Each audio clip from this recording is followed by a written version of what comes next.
خشیت الہی کا جذبہ پیدا ہو جائے۔ اور اگر علم حاصل کرنے کے باوجود بھی خشیت الہی پیدا نہیں ہوئی تو وہ علم نافع نہیں ہے۔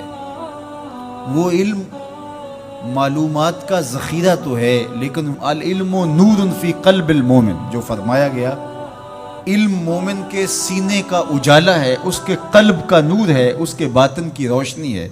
تو یہ وہ علم نہیں ہے جو اس کے من کا چراغاں ہو، جو اس کے اندر کی روشنی کا سبب ہو۔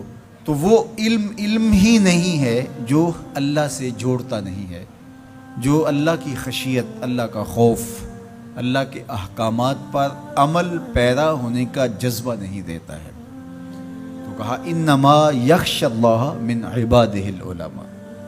حضرت امام غزالی علیہ الرحمہ نے بڑی خوبصورت بات کی۔ آپ نے 4 مراتب بیان فرمائے۔ الناس کلہم موتا، تمام لوگ مردہ ہیں لیکن علماء زندہ ہیں۔ زندگی علم کے دم سے ہے۔ علم ہے تو زندگی ہے، علم نہیں ہے تو زمین پہ چلتا پھرتا، کھاتا پیتا، بیٹھتا اٹھتا، باتیں کرتا ہوا مردہ ہے۔ علم ہی حیات ہے، علم ہی زندگی ہے، علم ہی انسانیت کا جوہر ہے۔ جس طرح آسمان پہ آپ کو ستارے چمکتے ہوئے نظر آتے ہیں، زمین کے ستارے اہل علم ہیں۔ ان کے دم سے ظلمتیں چھٹتی ہیں، نور پھیلتا ہے اور بزم عالم کہکشاؤں کی طرح سجی ہوئی دکھائی دیتی ہے۔ علم کے چراغ بجھ جائیں تو دنیا کے اوپر اندھیرا چھا جائے۔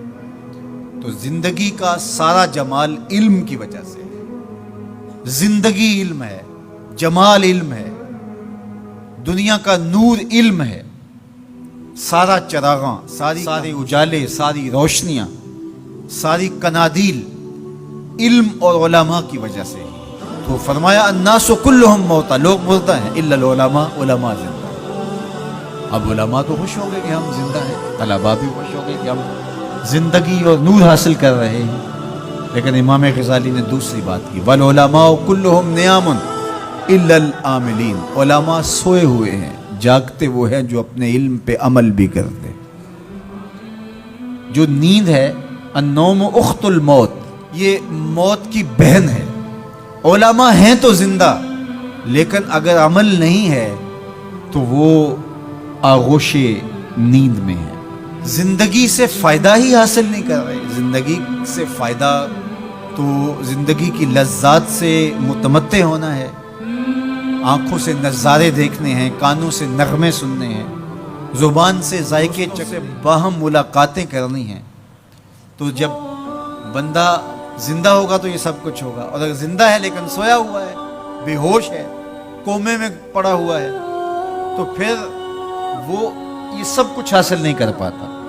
تو یہ اخت الموت ہے۔ تو کہا عالم زندہ ہیں، لوگ مردہ ہیں، لیکن فرمایا علماء بھی سوئے ہوئے ہیں، جاگتے وہ ہیں جو اپنے علم پہ عمل بھی کرتے ہیں۔ تو علم وہ نافع ہے جو عمل کے نور سے منور۔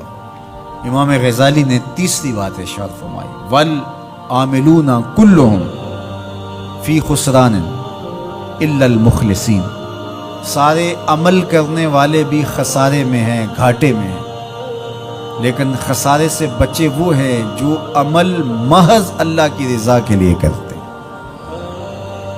مخلص ہی محفوظ ہے، ورنہ علم بھی پڑھا لیکن عمل لوگوں کے دکھلاوے کے لیے تھا، عمل کسی کو خوش کرنے کے لیے تھا، استاد کے ڈر کی وجہ سے تھا، ماں باپ کو خوش کرنے کے لیے تھا، اللہ کی رضا مقصود نہیں تھی۔ تو پھر علم بھی پڑھا، عمل بھی کیا، لیکن امام غزالی فرماتے ہیں خسارہ ہے، نقصان ہے۔ والمخلصون کلہم علی خطر الا الخائفین، اور سارے مخلص بھی خطرے میں ہیں۔